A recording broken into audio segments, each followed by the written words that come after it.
Hi everybody, John Swift. It's Saturday, and the premiere of Star Wars was last night, the 18th. So we're actually going to go see Star Wars today in the afternoon, because I figured it'd be a lot less busy. We're here at Hollywood Studios, not Hollywood. No, it's Regal Cinemas, Hollywood 20, not Hollywood Studios. There it is, Hollywood 20 here in Sarasota, downtown. Of course, the wind is blowing 100 million miles an hour. Come on, we gotta go this way. So anyway, we're running a little bit late, but you can see we're here. So last night we actually came by. There's some good light. We came by last night and actually to see if anybody was in costume. She's making faces at me. So it took forever to cross the street. So we're finally here in the theater. So we're going to come back after the movie and talk about what we saw, and maybe, just maybe if you're lucky, a few spoilers. So we'll see you when we get back to the movie. Bye. Okay, so we're back after viewing the Star Wars film. Actually, it's about 5:30, and when we went to see it, it was 1 o'clock. So what happened? What have I been doing for the last 4 hours or so? So, funny thing happened when I went to see Star Wars. I got in the theater, then I started getting a migraine headache. So then I sat out for about 5 or 10 minutes and cooled off, because it was actually cool in the hallway. So long story short, I go back, I caught the last 20 minutes of the film. So I missed some of the core stuff. But what was really cool, I give it an overall rating. I'd almost give it a 10, because you cannot have a new Star Wars movie without having a great script. You can put the original actors in it. You can have a great director. You can have great special effects. But if you don't have a great story, because that's what a movie is, a story, just the same as a book. And if a book is crappy if it doesn't have a great story, because you have no visuals, you're just the visuals in your mind. So if the book is not good, it's just, you're not going to enjoy reading the book. Same as a movie, if you don't have the story laid out good. So they're tying together the last 30 years of Star Wars, of the old, after Return of the Jedi, to the new Star Wars. As everybody knows, people that know Star Wars know all this stuff already. So it's interesting to see how they're tying the last 30 years together, because they can't go back and do a whole first half about what happened in the last one. They've sort of accelerated it. They give you a couple hints here and there of what happened to Luke Skywalker, why Han Solo is doing what he's doing, why Princess Leia is where she is, and they hint toward their children and all this stuff. Yeah, this is not really a spoiler alert, I'm just saying. And also, if you've read any of the Star Wars books, okay, let's put it this way. If you're a Star Wars person and you've read the books and you're like into it, there's been, what, 500 Star Wars books? 300 Star Wars? I don't know. I've read about 30 or 40 Star Wars books that are the furthering adventures of, what happens after Return of the Jedi. In the books, they have kids. Han Solo has kids. I believe Luke Skywalker has kids. And it continues on into this time period. So it's like an alternate universe in the books. So you wonder, will they use any of those storylines, or will they come up with something brand new? So they come up with something that really surprised me. Being I would call myself an educated Star Wars person or fan. So I did not expect a lot of the storylines, which were really cool, because I want to go to Star Wars and be surprised. So I was very impressed with the fact that the storylines were really cool. They've come up with a viable villain for you small kids out there that are really young. The villains were very good. Very good. And the storyline and how they tie in to, they were on a planet that wasn't Tatooine, but they sort of tie in a desert planet, which pulls you into the fact that you're familiar with this area. If you watch the old Star Wars movies, Star Wars, Return of the Jedi, Empire Strikes Back, you will be happy that they tie in some familiar, what would you say, landscapes, like the desert and the snow and things like that. They tie in the Imperial ships. It's pretty cool to see the new stormtroopers, the new ships, how they've, they do just enough changing to make it seem like you're familiar with this, but it's, it's 30 years since. The stormtroopers, you've seen plenty of pictures of them by now. I mean, they've had them on TV shows and all ABC and all that, Good Morning America. So that was really satisfying for me. If you were a first-time Star Wars person, I wonder if you would get it, because I can't put myself in the shoes of that. I think you would enjoy the film. Maybe you wouldn't understand a lot of the symbolisms of, like, we see the Millennium Falcon again. This is not a spoiler. They've shown the Millennium Falcon in the trailer. So I'm not telling you anything that you haven't seen. On ABC, if you ever watch ABC, they're full of that commercial. Like, every hour there's a Star Wars commercial for The Force Awakens for the last week, I would say. And today is like the December 19th. So I'm going to try not to dig too deeply into this Star Wars thing.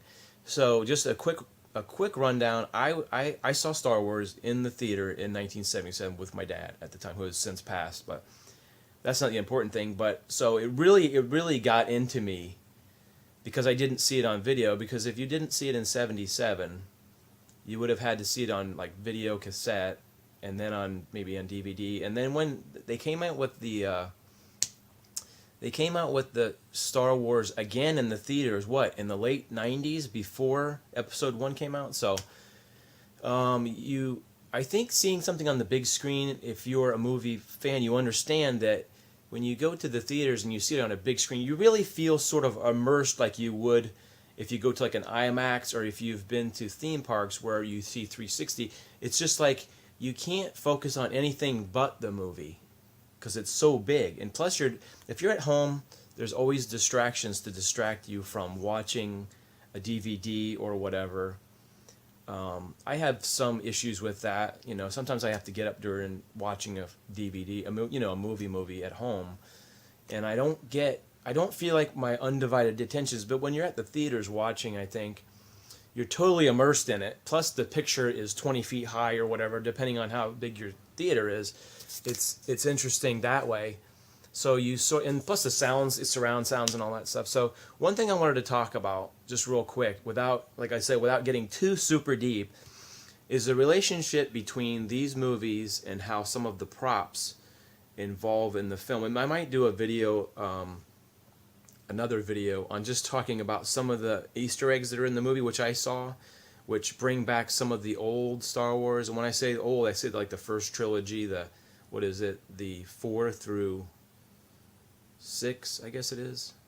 Episode 4 through 6, I guess, is Star Wars Return of the Jedi. So, I'm not the most knowledgeable Star Wars person, but I do have a lot. I have read a lot, and I have a lot of, I know a lot about the books and a lot about I've read, so put it this way, I've read the original Star Wars books, Star Wars Empire Strikes Back, Return of the Jedi. I've read those, so I sort of feel like I have a deeper understanding of even those movies, because in the movies that are in the books that are co-written by George Lucas and like an author ghostwritten, they give you a little bit more insight to what is actually happening in the movie than the film does. And if you've just read a lot, you've read a lot. Okay, so let's put it that way. So here's part of the symbolism I want to look at. Okay, so this is a replica of the lightsaber let's get a super detailed look. See those little thingy-bobs and the buttons here? The buttons. So this is a detailed replica of the Luke Skywalker lightsaber from Star Wars. So the iconic scene where Luke Skywalker goes to Ben Kenobi's house, and Ben says, "This was your father's," this is your father's lightsaber, and your father wanted you to have this. He pulls out this lightsaber. Okay, before people start flipping out and say that's not the right one, let me just say it's a disclaimer, right? It's a disclaimer. Okay, in Star Wars, when we talk about Star Wars, I talk about A New Hope, but it was originally Star Wars. These were this shape, these little bubble shapes on this, I don't know if this was the igniter or not, because there's a lot of switches. There's a switch there. There's a switch there. There's actually a little mystery switch right there. No, not right there. Right there. There's actually a mystery switch there too. This part was different. Going into Empire Strikes Back, they changed this part, okay? And there was some little changes. There was some rivets put in here, and the back end, this thing was different here. So there's some changes, but essentially it was the same lightsaber. But when you watch the movies, you did not see that until we got the internet and people started comparing all the close-up photos of the Empire Strikes Back, the Star Wars, and the Empire Strikes Back Part 2. Okay, so that's the disclaimer, okay? So this is the one from the first movie. It changed in the second movie, Empire Strikes Back. It was the same lightsaber, but they changed some details. For whatever reason, I don't know if we'll ever know if it was written into the script where the details were changed because Luke Skywalker modified this. So, that being said, this is the focus of somewhat of the new movie where you see this in the trailer, so that's not a spoiler. You see this lightsaber being held out, and if you know what this looks like, you know that this was originally Darth Vader's lightsaber, and then was passed on to Luke Skywalker, and was then lost by Luke Skywalker when his hand was cut off, and then we don't know what happened to that lightsaber. Luke Skywalker built a new lightsaber, right? So I compare this to a heirloom, like a father's ring or a father's watch, which people used to pass down from generation to generation, and I think it was really important in the first movies. The lightsabers, although it was very, what would you say? It was very subliminal, because you didn't necessarily get a lot of it when you watched the movie, but I think later on it's possible, because Luke Skywalker then builds his own lightsaber to be completing his training, right? He completes his training by building his own lightsaber, which looks different. I don't have that one. I have the plastic one, actually, but I can't find it. So, in the Return of the Jedi, right? So Darth Vader, you get a close-up of the lightsaber like this, and Darth Vader is examining, and he says, I see that you have built your own lightsaber. Now your skills are complete. So the lightsaber is sort of a metaphor for completing your training, and we learned in the prequels that the Jedi build their own lightsaber. Bob wants to say hello. Hi, Bob. That the lightsabers are a personal affect to the Jedi, where they build their own lightsabers when they are somewhere in the neighborhood of teens and they graduate to a certain part, and then they keep those lightsabers and or they build another lightsaber. So it's cool to see this come back in the movie, being passed from Darth Vader to Luke Skywalker, and then coming out to be passed to another unnamed Jedi at this moment. Or not Jedi. I can't really tell exactly. The jury is still out. We don't know if she is a light.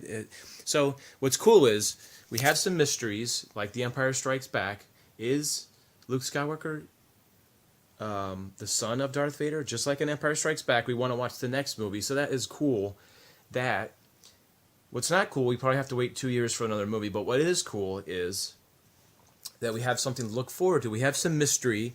We have some what if, who is this person? We have some new characters. So it's driving the trilogy forward, which is really great. And you see I'm all excited about this. Well, one of the reasons why I'm excited is because I had to take my extra strength headache medicine, and it's got a lot of caffeine in it, so it always jacks me up, so I talk 100 miles an hour. But anyway, besides that, so I give the Star Wars, the new Star Wars, a very high rating because they make you want more.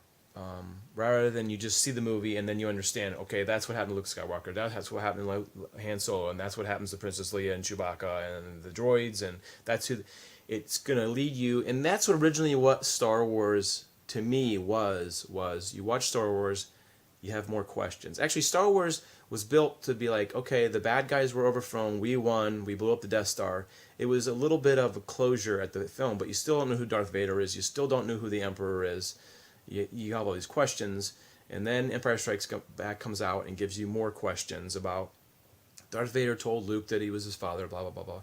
So, I'm psyched to hear what's going to come out next. I heard they may be doing, it's a rumor that they may be doing some spin-off Star Wars films about the rebel, like some rebel fighters, and doing some of that stuff. Hopefully it will spawn some cool stuff, maybe in cartoon too.